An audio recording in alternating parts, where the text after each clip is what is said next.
The U.S. announced a 72-hour ceasefire to start tonight in Sudan between the army and a rival paramilitary group. Meantime, the U.S. also says it's facilitating the frantic evacuation of civilians from Sudan. Drones and other military assets are flying over the land routes that lead from Sudan's capital, Khartoum. The U.S. does not have any military personnel on the ground since evacuating embassy staff to Djibouti over the weekend. Those civilians are fleeing street battles that have killed more than 400 people in fighting that started 10 days ago. Nick Schifrin starts our coverage. Sudan's capital is collapsing. Open warfare in the streets. Jets flying over civilian neighborhoods, and the airport and civilian airlines billowing smoke. Khartoum was a city of 5 million. Now it's marked by widespread destruction and depravity.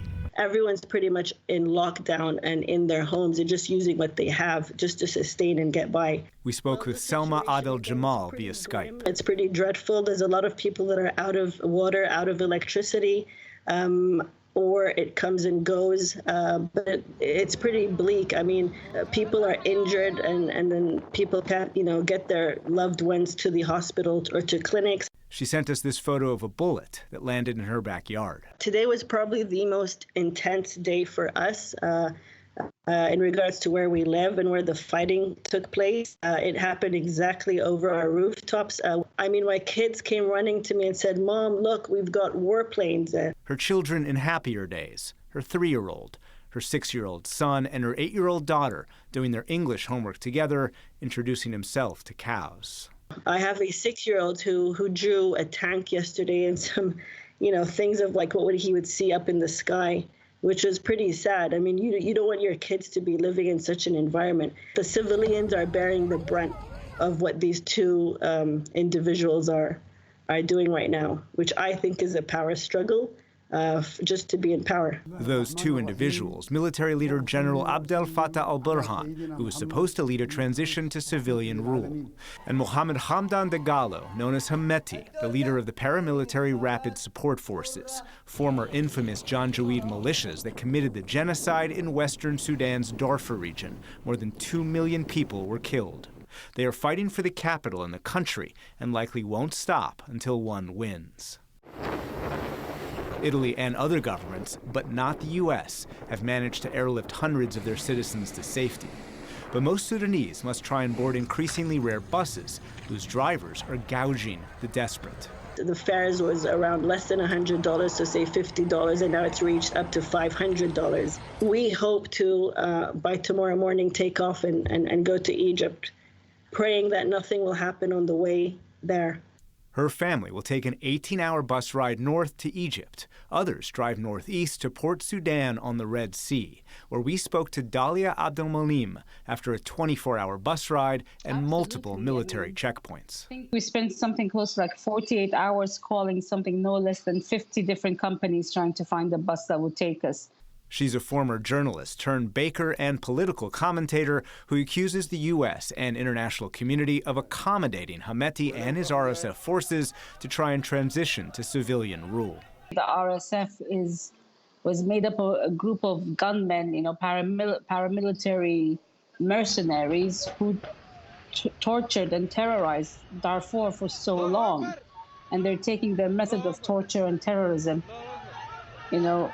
into the capital. And we, the people, are the ones caught in the middle. Again, I have never been forced to leave my house. I have never been forced to pack an emergency bag, and just the idea that I may not come back for any time soon is just killing me. The fact that I'm leaving behind my home, family, friends. This is my country. I don't want to leave, but we have to. We have dashed hope, but we do have aspirations and dreams to return to a democratic civilian rule in Sudan. We want peace, we want justice, we want freedom for all. That's pretty much it. To discuss this conflict in Sudan and U.S. policy toward Sudan at this moment, we turn to Delaware Democrat Senator Chris Coons of the Senate Appropriations and Foreign Relations Committee. Senator Coons, thanks very much. Welcome back to the NewsHour. First, on the ceasefire that was announced this afternoon by U.S. Secretary of State Antony Blinken. Can this hold? There, of course, have been multiple ceasefires that haven't held in the past. Nick, I'm hopeful that this ceasefire will hold.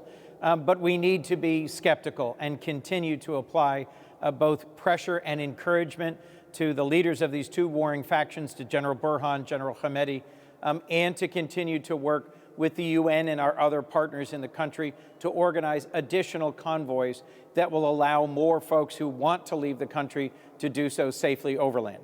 Staying on the politics for a minute, how can the U.S. help not only ensure that the ceasefire holds, but that it becomes a genuine resumption of political negotiations to transition back to civilian rule? Well, we've been engaging actively. Both diplomatic and military leaders from the United States have put in a series of calls to both of these two warring faction leaders. And we, over the last few years, since the Sudanese civilian population rose up and bravely overthrew the long-term dictator Omar al-Bashir in 2019, we've engaged with and supported civil society groups in Sudan. I think we need to continue to do so. We have a significant Sudanese-American joint national population in Sudan and a diaspora community here in the United States. Sudan, as you know, is a very large country, about the size of Alaska, country of 45 million people with lots of potential, lots of agricultural and mineral wealth. And we need to do everything we can to help avert the tragedy of it descending into a civil war or a proxy war. The U.S., of course, isn't the only actor in Sudan. Egypt backs the Sudanese military. The UAE backs Hameti's paramilitary, as does the Russian paramilitary group, the Wagner Group. China has influence, of course, because of economic investment. As you've pointed out, is there not a problem of a lack of U.S. leverage in this moment? Well, we have relatively limited leverage because, as I just referenced, for decades, this was a country that was on the state sponsor of terrorism list while Omar al-Bashir was the dictator of Sudan. I'll remind you, this was the country that harbored al-Qaeda, that Osama bin Laden was in, and that helped facilitate their attacks on the USS Cole, a U.S. naval vessel, attacks on U.S. embassies in both Nairobi and Dar es Salaam. Now, this was decades ago.